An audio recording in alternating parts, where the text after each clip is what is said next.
आप सभी वैष्णव जन को श्री हरिवंश जी जय जय श्री राधे। श्री सद्गुरुदेव भगवान की जय हो। आइए हम महाराज श्री की वाणी से उन्हीं के वचनों को श्रवण करते हुए भगवत प्राप्ति की ओर अग्रसर होने के लिए मनन चिंतन करते हुए उनके श्री वचनों को, अनमोलमयी वचनों को धारण करते हुए भगवत प्राप्ति के मार्ग पर आगे बढ़ने का प्रयास करें। आइए महाराज श्री के वचनों को हम आरंभ करते हैं। श्री सद्गुरुदेव भगवान की जय हो। अपरा, परा और परमात्मा, इन तीनों में अपरा और परा तो जानने का विषय है, पर परमात्मा जानने का विषय नहीं है। प्रत्युत मानने का विषय है। उनको माना ही जा सकता है, जाना नहीं जा सकता। रचना अपने रचयिता को कैसे जान सकती है? कार्य अपने कारण को कैसे जान सकता है? इसलिए गीता में भगवान ने कहा है, हे अर्जुन, जो प्राणी भूतकाल में हो चुके हैं तथा जो वर्तमान में हैं और जो भविष्य में होंगे, उन सब प्राणियों को तो मैं जानता हूँ, पर मुझे कोई भी नहीं जानता। मेरे प्रकट होने का ना देवता जानते हैं और ना ही महर्षि, क्योंकि मैं सब प्रकार से देवताओं और महर्षियों का आदि हूँ। जैसे अपने माता पिता को हम जान नहीं सकते, प्रत्युत मान ही सकते हैं, क्योंकि जन्म लेते समय हमने उनको देखा ही नहीं, देखना संभव ही नहीं। ऐसे ही परमात्मा को भी हम जान नहीं सकते, प्रत्युत मान ही सकते हैं। माता की अपेक्षा भी पिता को जानना सर्वथा असंभव है, क्योंकि माता से जन्म लेते समय तो हमारा शरीर बन चुका था, पर पिता से जन्म लेते समय हमारी शरीर की सत्ता ही नहीं थी। भगवान संपूर्ण संसार के पिता हैं। भगवान संपूर्ण संसार के पिता हैं, इसलिए परमात्मा को माना ही जा सकता है, उनको जानना सर्वथा असंभव है। जैसे माता पिता को माने बिना हम रह सकते ही नहीं, जैसे माता पिता को माने बिना हम रह सकते ही नहीं, अगर हम अपनी शरीर की सत्ता मानते हैं तो माता पिता की सत्ता माननी ही पड़ेगी। ऐसे ही परमात्मा को माने बिना हम रह सकते ही नहीं। अगर हम अपनी सत्ता होनापन मानते हैं तो परमात्मा की सत्ता माननी ही पड़ेगी। कारण के बिना कार्य कहाँ से आया? परमात्मा के बिना हम स्वयं कहाँ से आए? जैसे हम नहीं हैं, इस तरह अपने होनेपन का कोई निषेध या खंडन नहीं कर सकता। ऐसे ही परमात्मा नहीं है। इस तरह परमात्मा के होनेपन का भी कोई निषेध या खंडन नहीं कर सकता। सब कुछ भगवान ही हैं, यह मान ही सकते हैं, जान नहीं सकते, क्योंकि यह समझ के अंतर्गत नहीं आता। प्रत्युत समझ बुद्धि इसके अंतर्गत आती है। सब कुछ भगवान ही हैं, इसका अनुभव करने के 3 चरण हैं, जो क्रमशः इस प्रकार हैं। सब कुछ भगवान का ही है, सब कुछ भगवान ही है, भगवान के सिवाय कभी कुछ हुआ ही नहीं। फिर से श्रवण करें, सब कुछ भगवान का ही है, सब कुछ भगवान ही है, भगवान के सिवाय कभी कुछ हुआ ही नहीं। देखने सुनने में जो कुछ आता है वह सब मिलने और बिछुड़ने वाला है। जो मिला है वह बिछुड़ जाएगा, इसमें किंचन मात्र भी संदेह नहीं है। अनंत ब्रह्मांडों में तिल जितनी कोई वस्तु भी हमारी नहीं है।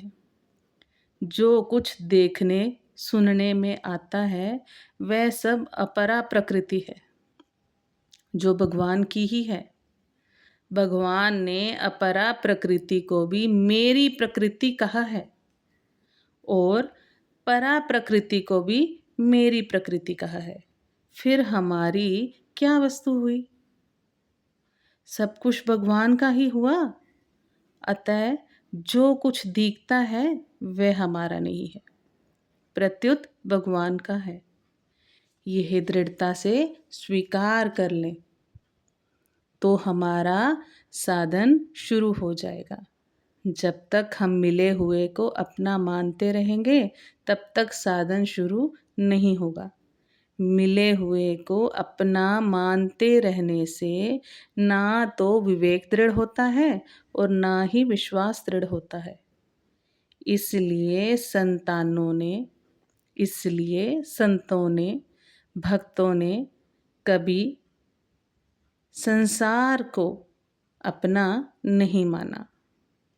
इसलिए संतों ने भक्तों ने कभी संसार को अपना नहीं माना, प्रत्युत केवल भगवान को ही अपना माना। मेरे तो गिरधर गोपाल दूसरों ना कोई, मैं भी हमारा नहीं है, प्रत्युत भगवान का ही है। शरीर, इंद्रियां, मन, बुद्धि, प्राण आदि सब भगवान के ही हैं। मेरा कुछ नहीं है, सब कुछ भगवान का ही है। इस सत्य की स्वीकृति होते ही सब कुछ भगवान ही है, ये सत्य प्रकट हो जाएगा। फिर से श्रवण करें बहुत सावधानी से। मेरा कुछ नहीं है, सब कुछ भगवान का ही है। इस सत्य की स्वीकृति होते ही सब कुछ भगवान ही है, ये सत्य प्रकट हो जाएगा। कारण कि ये जगत केवल जीव की कल्पना है। जगत ना तो महात्मा की दृष्टि में है और ना ही परमात्मा की दृष्टि में। जगत ना तो महात्मा की दृष्टि में है और ना ही परमात्मा की दृष्टि में, प्रत्युत जीवात्मा की दृष्टि में है। महात्मा की दृष्टि में सब कुछ भगवान ही है। भगवान की दृष्टि में सत असत सब कुछ वे ही हैं, परंतु जीव ने अपने राग द्वेष के कारण जगत को अपनी बुद्धि में धारण कर रखा है। वास्तव में जगत का नामो निशान भी नहीं है। संपूर्ण देश, काल, वस्तु, व्यक्ति, अवस्था, घटना, परिस्थिति आदि में केवल भगवान ही भगवान परिपूर्ण है। वास्तव में जगत का नामो निशान भी नहीं है। संपूर्ण देश, काल, वस्तु, व्यक्ति, अवस्था, घटना, परिस्थिति आदि में केवल भगवान ही भगवान परिपूर्ण है। अगर यह बात हमारी समझ में नहीं आती तो हमारी समझ में कमी है, तत्व में कमी है। भले ही हमारी समझ में ना आए पर सच्ची बात तो सच्ची ही रहेगी, झूठी कैसी हो जाएगी। साधक कुछ भी करे अंत में उसे सच्ची बात को स्वीकार करना ही पड़ेगा। वासुदेवः सर्वम का अनुभव होने के बाद फिर सर्वम भी नहीं रहता, प्रत्युत केवल वासुदेवः रह जाता है। इसी को श्रीमद् भागवत जी में आत्यंतिक प्रलय कहा गया है और इसी को गोस्वामी तुलसीदास जी महाराज ने परम विश्राम कहा है। पायो परम विश्राम। जैसे जब तक गेहूं की खेती रहती है तब तक पत्ती डंठल दिखते हैं, अंत में पत्ती डंठल नहीं रहते, केवल गेहूं रह जाता है। तात्पर्य ये हुआ कि केवल वासुदेव ही वासुदेव विद्यमान है, अन्य कुछ है ही नहीं। कभी कुछ हुआ ही नहीं, कभी होगा भी नहीं, कभी हो सकता भी नहीं। इससे सिद्ध हुआ कि एक परमात्मा के सिवाय कोई चीज़ कभी पैदा हुई ही नहीं। इस स्थिति का वर्णन नहीं हो सकता, क्योंकि वर्णन करने वाला व्यक्ति रहता ही नहीं। आइए हम सब वाणी को यही विश्राम देते हैं। महर्षि के वचनों को बहुत ही ध्यान से मनन चिंतन करते हुए, निरंतर नाम का, उनके गुरु चरणों के बल का आश्रय लेते हुए, अपनी जीवा को निरंतर मशीन की तरह नाम में लगाते हुए महर्षि के वचनों को अपने जीवन में उतारने का प्रयास करते हैं। आप सभी वैष्णव जन को श्री हरिवंश जी। जय जय श्री राधे। श्री सद्गुरुदेव भगवान की जय हो। जय जय श्री हरिवंश।